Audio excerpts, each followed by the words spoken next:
Assalamualaikum warahmatullahi wabarakatuh. Kembali lagi dengan channel saya Nila Puspitasari, di mana channel ini akan membahas tentang latihan-latihan soal SKB. Kali ini kita akan belajar tentang soal SKB pedagogik ya, dengan tema kesulitan belajar peserta didik. Oke, kita langsung ke latihan soalnya. Soal yang pertama. Dalam analisis butir soal pilihan ganda, terdapat rumus untuk menghitung tingkat kesukaran soal dengan hasil rentang antara 0,00 sampai 1,00.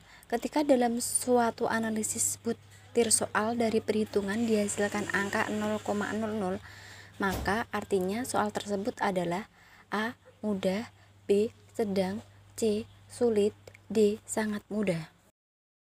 Jawabannya yaitu C. Kriteria tingkat kesukaran soal itu ada 3 ya, diantaranya 0,00 sampai 0,30 itu dikategorikan dalam tingkat sukar atau sulit.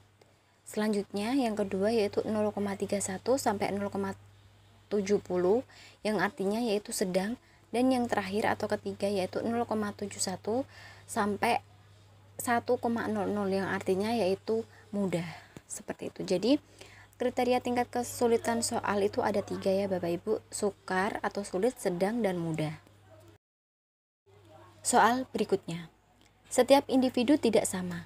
Perbedaan individu ini menyebabkan tingkah laku belajar di kalangan peserta didik, sehingga memunculkan perbedaan kemampuan peserta didik dalam memahami materi pembelajaran di kelas yang sering disebut dengan sebagai kesulitan belajar. Ada faktor penyebab kesulitan belajar siswa. Salah satunya yaitu kesulitan intelijensi yang rendah dan terbatas. Penyebab kesulitan belajar tersebut digolongkan ke dalam faktor A. Kondisi fisik dan kesehatan, B. Intelektual, C. Sosial, D. Keluarga. Jawabannya yaitu B. Faktor intelektual. Jadi, faktor penyebab kesulitan belajar pada peserta didik itu ada 4. Yang pertama, faktor kondisi fisik dan kesehatan. Yang kedua, faktor intelektual. Yang ketiga, faktor sosial. Dan yang terakhir yaitu faktor keluarga.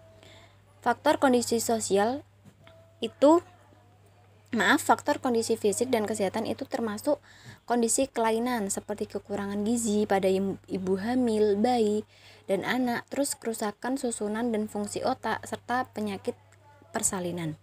Yang kedua yaitu faktor intelektual, yaitu intelijensi yang rendah dan terbatas.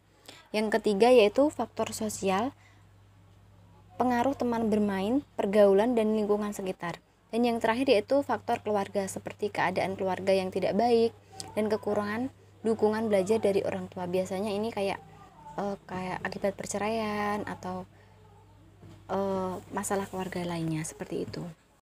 Oke, soal selanjutnya. Ada banyak jenis kesulitan atau gangguan belajar yang seringkali ditemui dalam perkembangan seorang peserta didik. Antara lain, peserta didik mengalami kesulitan dalam membaca, menulis, dan berhitung. Kesulitan belajar tersebut termasuk jenis kesulitan belajar: A. Sosial emosional, B. Akademik, C. Simbolik, D. Non-simbolik. Jawabannya yaitu B. Akademik. Jadi, ada 4 jenis gangguan belajar dalam perkembangan seorang anak, antara lain kesulitan belajar akademik yang meliputi kesulitan membaca, menulis, dan berhitung. 2. Gangguan simbolik, yaitu ketidakmampuan anak untuk dapat memahami suatu objek sekalipun ia tidak memiliki kelainan pada organ tubuhnya.